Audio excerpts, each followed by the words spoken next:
প্রিয়া কেন তুমি বোঝো না আমি যে তোমারে তুমি কি জানো না ও আমার প্রিয় কেন তুমি বোঝো না আমি যে তোমারই প্রেমেরই দিওয়ানা ও আমার প্রাণ প্রিয়া এমন তোমায় ছাড়া কিছু ভাবে না ও আমার প্রিয় কেন তুমি বোঝো না আমি যে তোমারই প্রেমেরই দিওয়ানা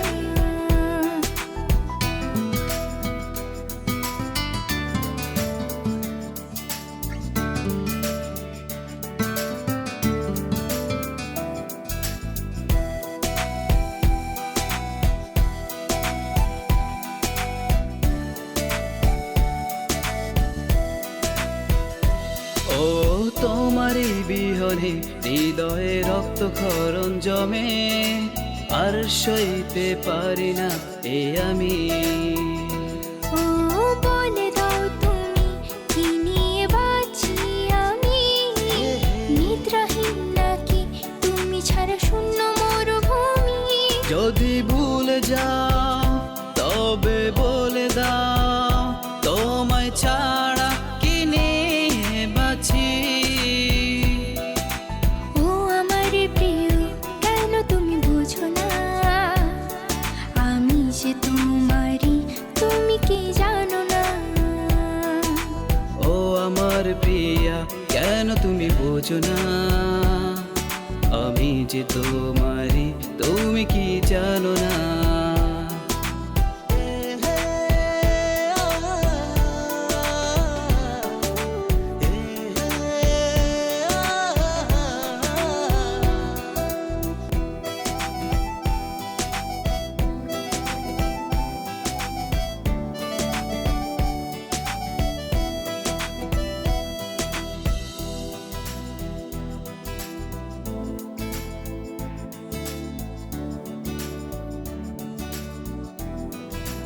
ও এতক্ষণ তো গান চলছিল আর আমরাও কোনো কথা বলিনি শুধুমাত্র একটা লাইন দেখে নিশ্চয়ই আপনারা কনফিউজড নো প্রবলেম আমি সব ক্লিয়ার করে দিচ্ছি আমার নাম সুপ্রিয়া এখনকার টিনেজের ভার্সিটি পড়ো একটা মেয়ে অনেকের মতো আমারও বয়ফ্রেন্ড ছিল সাকিব আর অনেকের মতো আমার বয়ফ্রেন্ডও আমার ভালোবাসার সম্পর্কে আমার সাথে বিচ্ছে করে হাওয়া হয়ে গেছে তারপর আমার সুইসাইড অ্যাটেম্প করা পা দিয়ে চেয়ার ছুঁড়ে ফেলার ঠিক আগ মুহূর্তে এসে বাবা ধরে ফেলে তারপর হঠাৎ বাবা বিয়ে ঠিক করে যে বিয়েতে আমার মোটেও মত ছিল না আর থাকবেই বা কেন আমার সব ভালোবাসা তো শুধুমাত্র সাকিবের জন্য আমি তো কবুল বলার ঠিক আগ মুহূর্ত পর্যন্ত ওয়েট করেছি ভেবেছিলাম সাকিব সবার সামনে এসে আমাকে বিয়ে করে নিয়ে যাবে কিন্তু আমার চিন্তার কিছুই হয়নি বাসরাতে যখন বসেছিলাম আমার মাথায় হাজারো চিন্তা ঘুরছিল কারণ বিয়ের আগের অতীতের কথা তো আমার হাজব্যান্ডকে বলা হয়নি আমি কি বলবো নাকি হাজব্যান্ডের সামনে বান্ধবীর মতো কুমারী সাজার মতো অভিনয় করব কিন্তু সে যদি বুঝে যায় নাকি সে যখন স্পর্শ করতে আসবে তখন তাকে বলবো আমাকে একটু সময় দিন আমি এখনো সাকিবের স্পর্শ ভুলতে পারিনি আমাকে একটু সময় দিন আমি আপনার সাথে ফ্রি হলে আই প্রমিস আমি নিজেই কিন্তু সে যদি রিকোয়েস্ট করে স্বামী হিসেবে তার অধিকার নিতে চায় বাবাকে বলেছিলাম কিন্তু বাবা খুব সহজেই বলে দিল এমন ওদের নাকি সবার কাছেই থাকে এখানে বলার কিছুই নেই আমি খুব অবাক হয়েছিলাম সবার প্রেমিক কি তার প্রেমিকাকে ভালোবাসার কথা বলে ভোগ করে সবার প্রেমিক আগের ডায়েরিটা বাবা পুড়িয়ে ফেলেছিল নতুন ডায়েরি দিয়ে বলেছিল এতে স্বামী সংসার নতুন জীবনের কথা নেই আগের ডায়েরিটা পুড়িয়ে ফেলার কারণ ছিল ওতে সাকিবের সাথে কাটানো সবগুলো মোমেন্ট লেখা ছিল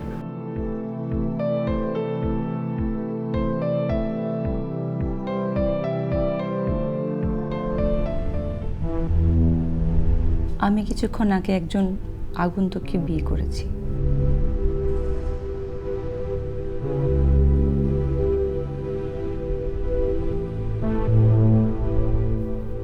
সুপ্রিয়া, এসে পড়েছে।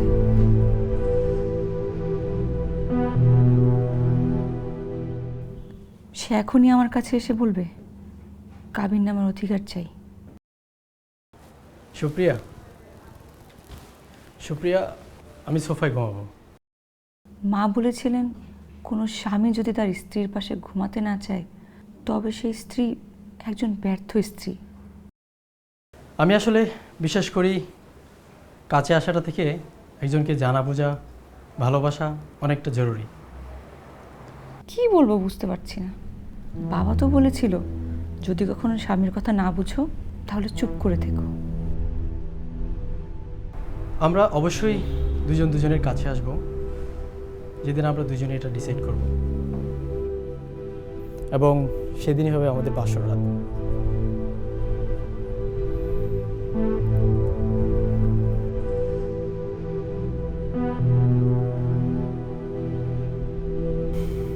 Good night Supriya.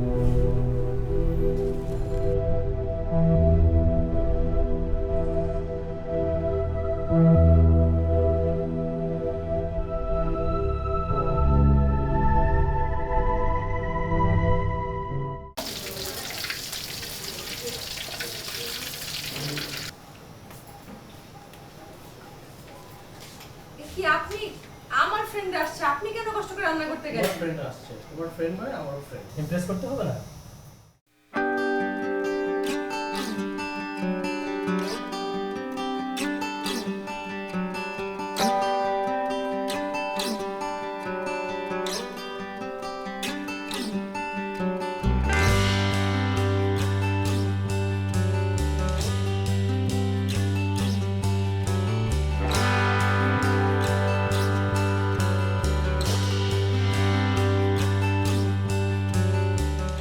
কিরে সুপ্রিয়া, তুই তো অনেক লাকি। কেন? এই যে এরকম একটা হাজবেন্ড পাইছিস, দেখ কত সুন্দর রান্না করলো, আমাদেরকে খাওয়ালো। এরকম কজন হয় বল? তোরা হবি এরকম কখনো? এই যে ভাইয়া, একটা কথা বলি, শিওর? যদি কখনো ওকে ছাড়েন আমি কিন্তু স্ট্যান্ড বাই আছি। না মানে যা সত্যি তাই বললাম, এরকম একটা হাজবেন্ড কজনের ভাগ্যে হয়?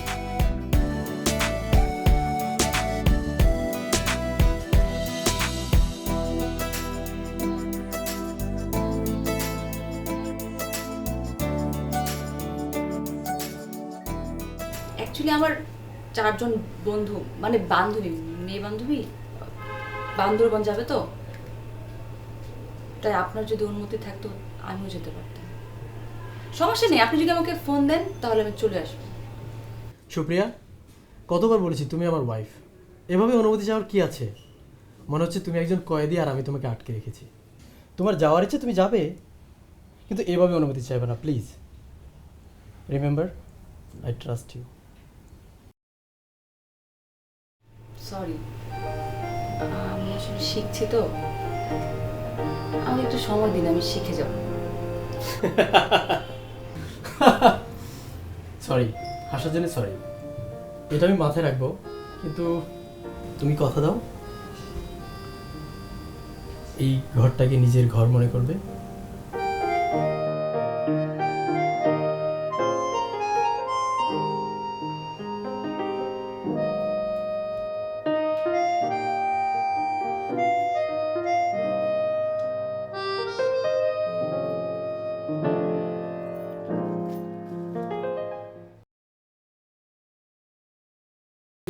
এই চ্যানেলটা থাক। আচ্ছা, গ্রাজুয়েশন কমপ্লিট করে কি করবে ভেবেছো?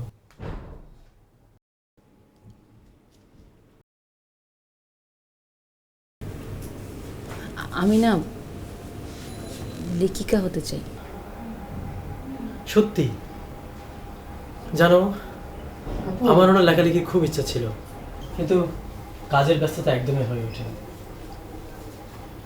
তুমি কি আমাদের জন্য লিখবে প্লিজ?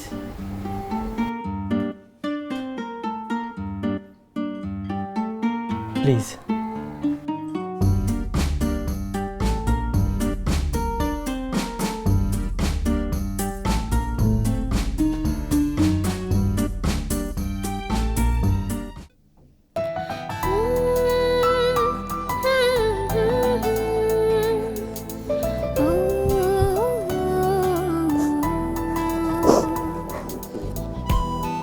আর ইউ ওকে?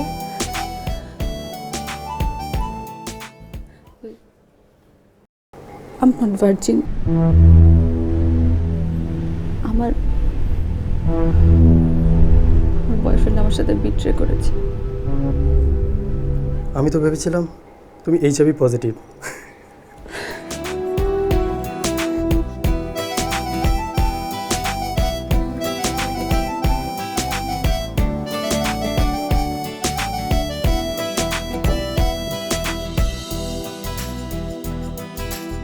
আর এইভাবেই আমরা বিয়ের 1.5 মাস পর গত রাতে একে অন্যের কাছে আসি। আর সেই আগন্তুককে এখন আমি অনেক অনেক অনেক বেশি ভালোবাসি।